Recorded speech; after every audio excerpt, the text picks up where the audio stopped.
Hey everyone, welcome back to the channel.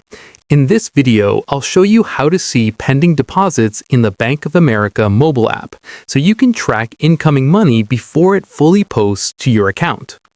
To get started, open the Bank of America mobile app and sign in to your account. Once you're logged in, tap on the checking or savings account where you're expecting the deposit. After opening the account, scroll down to view your transaction activity. Pending deposits usually appear near the top of the transaction list and are clearly labeled as pending.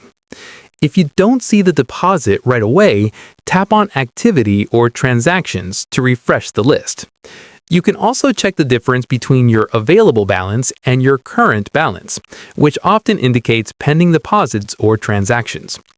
You can tap on a pending deposit to see more details, such as the deposit amount and the expected posting date. Keep in mind that pending deposits are not available to spend until they officially post to your account. If you're expecting a deposit and it doesn't appear as pending, it may still be processing or scheduled for a later date. In that case, checking back later or contacting Bank of America support can help. That's it for this video. If this guide helped you find pending deposits in the Bank of America app, make sure to like, subscribe, and leave a comment if you have questions. Thanks for watching, and I'll see you in the next one.